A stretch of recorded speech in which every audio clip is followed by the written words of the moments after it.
So I'm at that age where a lot of my friends are getting divorced, and I get to play that really fun game like, called it. I love that.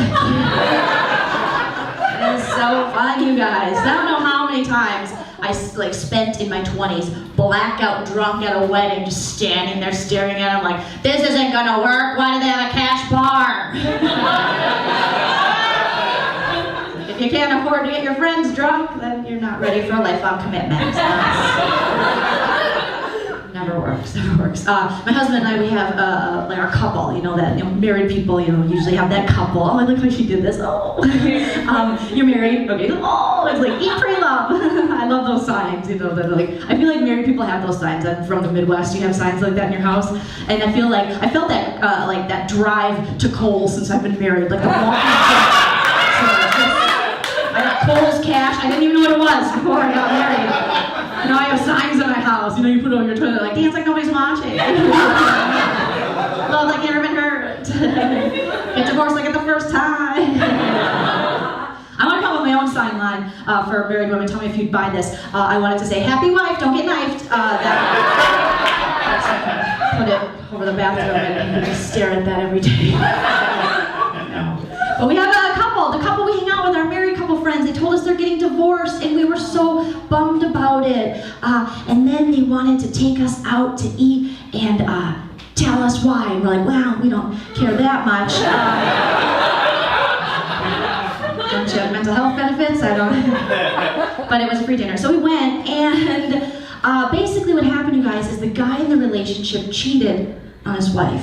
But they wanted to tell us not to worry, we wouldn't have to pick sides, because they're going to remain friends. Isn't that nice? They're going to remain friends.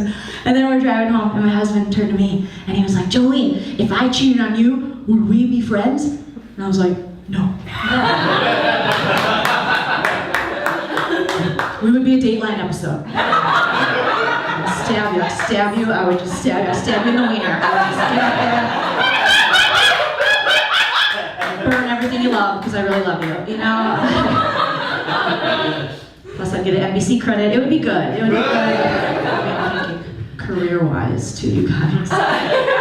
But my husband is Mexican, and it's interesting coming from the Midwest, from Minnesota, my parents' reaction, which my parents are actually very progressive liberals in the Midwest, but they're progressive for the Midwest. You know what I mean? Like when they first were going to meet my husband, I met him in Arizona. We lived there for 6 years, and I finally was like, all right, you gotta meet my parents. My dad, my progressive dad, who considers himself a liberal, told my mom, hey, let's not, we don't want to scare them with all the stuff you got. Let's not show off too much. And I'm like, really, Paul Lunzer, what do you think you have that's gonna scare my husband? Like running water's gonna blow his mind? Like my dad really thinks I just reached across the border and grabbed one and then went home. Like that's what he thinks. And what he doesn't know, and what so many people don't know, and about all the immigration issue, is that my husband's parents immigrated here as teenagers, and then they went on to go to Stanford to get their PhDs. I know. So my husband's dad is actually a professor at ASU, and his mom is a superintendent of schools in Brownsville, Texas. Like, that's impressive. But still, there are idiots in this world that don't consider them real Americans. But I've known so many real Americans who don't have anything close to that.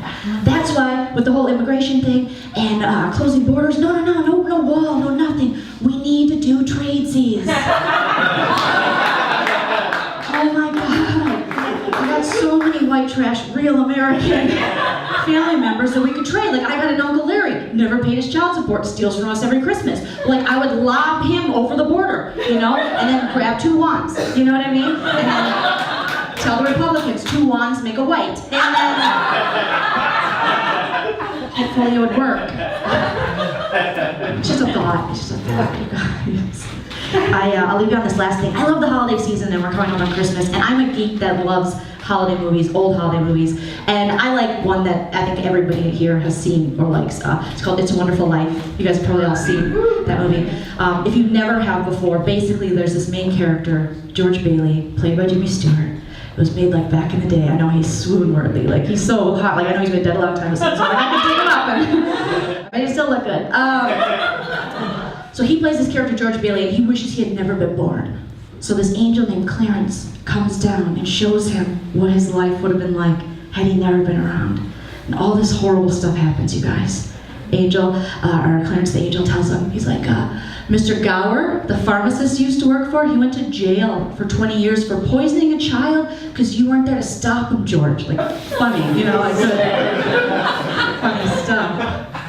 And then he's like, yeah, and your brother Harry, he fell through the ice and drowned because you weren't there to save him. George is like, wow, that's some messed up shit. But what happened to my wife, Mary?